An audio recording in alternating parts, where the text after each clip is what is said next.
the Argonauts looking to snap that 2-game losing streak that they've started the season with. Now we bring in voice of the Saskatchewan Roughriders, Dave Thomas. Closed practice today at Mosaic, and a lot of questions coming from there. One of them, let's see, the health of Sam Emilus.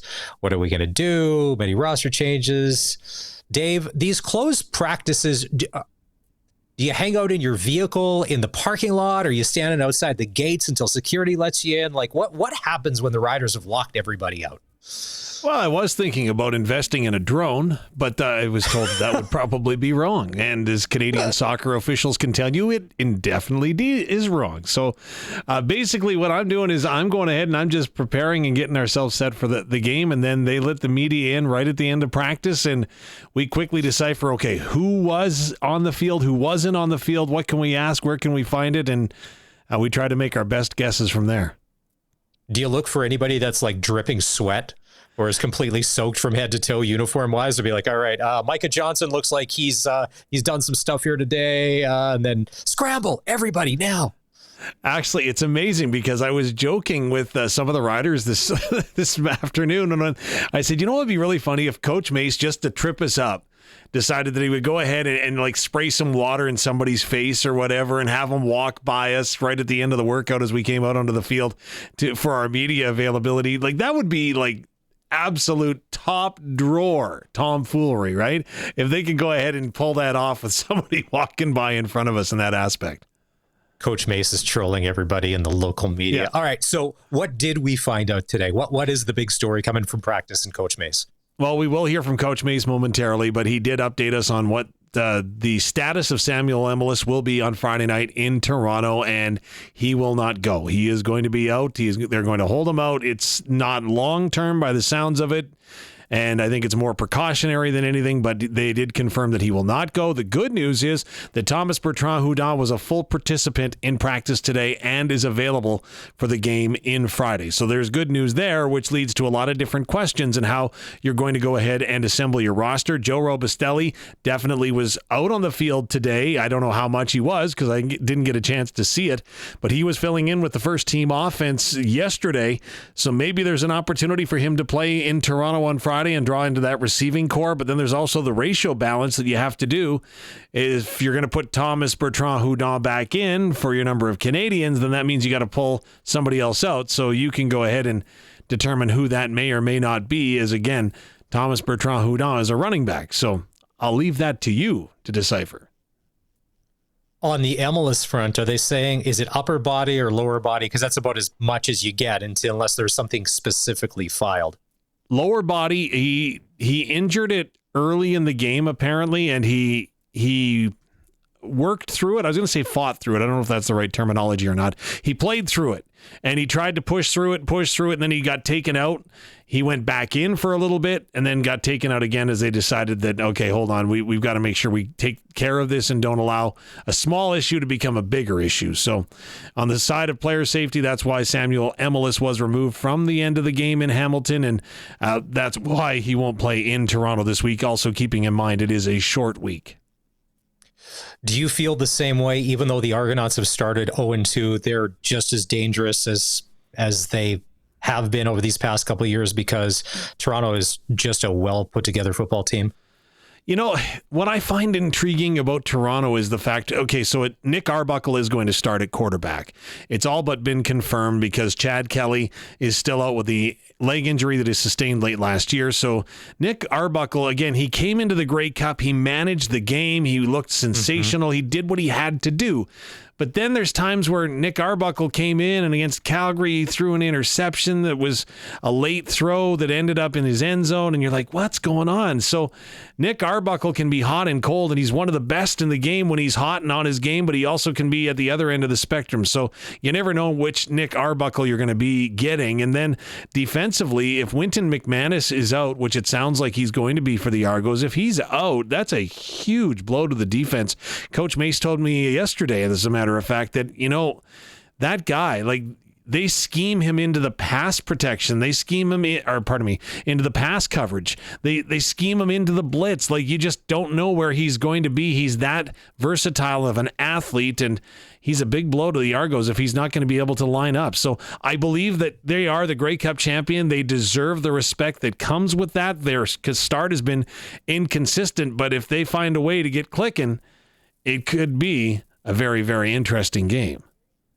For a lot of Ryder fans that maybe aren't familiar with Wynton McManus, he's the guy with the toothpick. So this could be a toothpick injury to the lip. We don't know. But they use Wynton McManus like we use Roland Milligan Jr., where we funnel everything kind of through him. Everything goes through McManus. So when you take him out, the game plan has to change. And they mentioned it in the game last week, his backup, who's been around for 3 years, and he's very capable, but he's one of the premier players in the league. And there is that drop off when he is out of the game. Not to say that the Argonauts don't have depth. And on the Nick Arbuckle front, I think we were talking on the show last week. He does great in spot duty when he doesn't have time to prepare. It's like, Nick, you're in. No time to think about it. He's great. When he has 5 days to get ready for a football game, it seems that's when you get the worst from Nick Arbuckle. If that doesn't change for this week, I think a lot of us will be A-okay with that. But sooner or later, and you know this, Dave, because football, it's riding that wave. Sooner or later, you can get hot. You can put some plays together. And that DeMonte Coxey is one of the best receivers in the CFL. He's like a young Geno Lewis. He's a 50-50 guy. And more often than not, even in the 2 games they've played, stuff coming to him, he's coming down with it. And he is, Geno Lewis. He's kind of like their Kenny Lawler. And the 2 things that stand out about that is, number one, Toronto doesn't have Cameron Dukes. They released Cameron out of training camp. So I wondered if there might be a call that came in real quick for Cameron Dukes. But I think that's a sign of how close Chad Kelly is, or how he's progressing, as far as it's not going to be much longer till he's ready to go, number one. Number two, it was disclosed last week that a lot of people knew that Nick Arbuckle was sick last year, but nobody knew in the Grey Cup that he had pneumonia. Some of his own teammates didn't know that last year.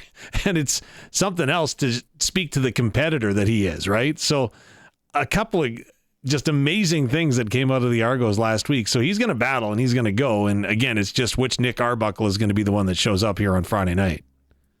One of the Argos that will be suiting up on Friday night, he's one of my favorite all-time riders. I would love to see if he was still in Ryder Green, is one Cameron Judge. And so far this year, he's played great in that Argo defense. He's a difference maker when he's out there.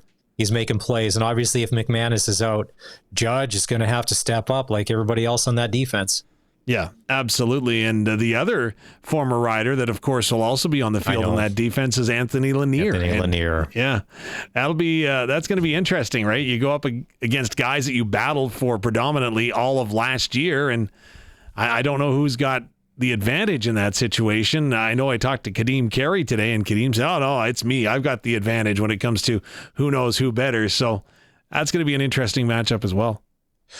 On the Laneir front, we loved Anthony Laneir when he was healthy and producing, but you know this, Dave, over the past couple of years, he just couldn't stay on the field, and it was 10 or 11 games and it was in spurts. And I can understand you can't have one of your highest paid American free agents not available in the lineup for most weeks. So, hey, wish him well in Toronto. Looks to be off to a great start. All right. Do we have some of this Coach Mace stuff ready to go about what he said after practice today? Yes, we do. Absolutely. Okay.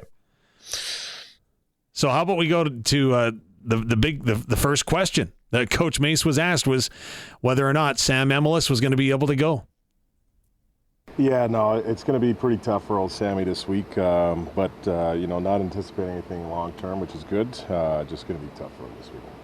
So, of course, then the next question is, how did he get hurt? Because not a lot of people did, and I've gone through the broadcast a number of times, and there doesn't seem to be any clear-cut videos, so we asked Coach when it happened.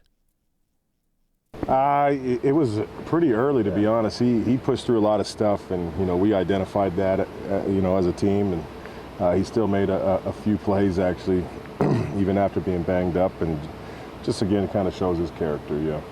Yeah, and of course, as I mentioned, right, so he gets nicked up, he tries to play through it, he went out, then he came back, and wow, I tell you, that says a lot to his character, and Coach Mace agreed. Yeah, and then later in the game, it was just, it got to the point where it was too much. So, he's a warrior kind of type of guy, man. So, that doesn't shock us, but, ultimately you want to make sure, obviously, for the long haul that he's going to be fine. So, we're just being cautious with that. So there you go, Coach Mace following their closed practice today over at Mosaic Stadium.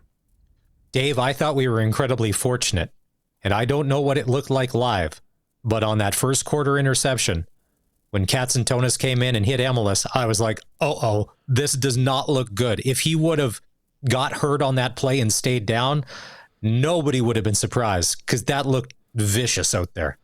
You know what? The one thing you've got to say about the Ryder receiving core is how physical they are. And the one thing that I thought that was really incredible, if you go back and look at the catches for Keyshawn Johnson and the PFF numbers back it up, that's the Pro Football Focus numbers, which is the analytics tool essentially that the Canadian Football League uses, is that each one of the 5 catches that Keyshawn Johnson made was a contested catch.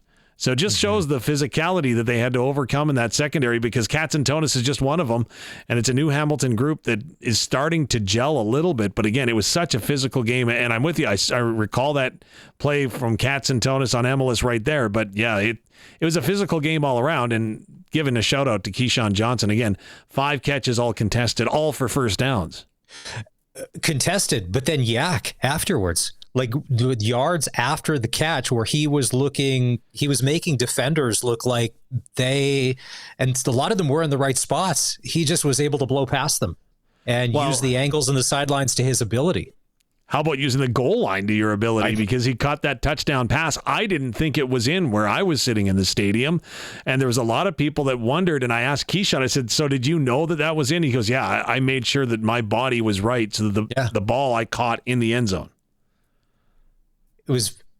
We were very fortunate as fans that the CFL Command Center got that right and quickly, that it didn't have to turn into a 12-minute affair of like, no, he was in the end zone, the ball came in, it was across the line, and then he was out. What's the mood like with the team this week? Obviously, when you're 2-0, hey, life's good. Remember when we were 0-7 there for a while last summer, and sometimes the mood's not good. Just business as usual so far over the past couple days? Ornery. That's the word that I'll use when speaking with the defense. Jameer Thurman today asked him, so are you happy that, bend not break? Yeah, you're giving up some yardage in the air, right? 374.6 yards per game passing allowed by the Riders. I said, bend, but you didn't break, right? You're not giving up the points. And he did not like that at all. To which he talked about the fact that, we're missing tackles, we're missing assignments. I'm sick and tired of seeing that and having that happen. We're not bend, but don't break. So, again, there is some frustration. And I talked to Nelson Lacombo today, talked to pass game coordinator Joshua Bell. And again, the conversation is true that they are not happy with the way that they have executed in the first couple of weeks. It is a small sample size, and the biggest statistic and number that you can throw out, and again, Coach Bell said it, and I thought he was right on the money. We're 2-0. Yeah. So, right? 2-0, yeah, okay, gave up a lot of yards and room for improvement. It would be worse if you're 2-0, gave up a lot of yards and don't have any answers. Yeah, if you would have stopped Jameer mid-sentence, although I wouldn't have. No. But if you would have decided to stop him mid-sentence and be like, man, like we're 2-0, like that Ryder green rose-colored glasses, that's all we need, man. You win. You can give up 500 yards as long as you win. Ryder Nation is happy. But I understand why you didn't cut him off mid-sentence to point out that hey, you know what? And here's the crazy thing with the schedule tomorrow. If Montreal goes in to Edmonton and beats them, Elks are 0-2. But unfortunately, with Ottawa coming to Calgary this weekend, the Stamps could be 3-0 after a win. That's 2 wins shy of the 5 that they came up with last year. It's going to be a dogfight. And that Winnipeg-BC game, if Winnipeg gets the better of them. So the winning to keep pace is great. I'm just wondering, because the Argonauts always get their cupboards rated every year after they do well, who is that next wave of import or free agent that they have found that may become the next household name for the Argonauts. And that's what I'm curious to ask Mike Hogan, the voice of the Argos, who we'll have on after 4:00, because he would know. Yep. Hopefully they don't make a name for themselves on Friday, but it's bound to happen, because if there's one team that's been incredibly good at scouting talent over the past 5 years, bringing them into the league, have been the Toronto Argonauts. Not going to kid you, Mike Clemens, one of the most underrated football ops people in the entire league. Yeah. All right. So later on in the show, we'll hear from Kadir and Carey, Joshua Bell. I like Josh Bell. Not that I don't like Josh Bell. I love Josh Bell when he was a player, when he wore the makeup. I truly appreciated that. He always kind of scared me a little, and it was great.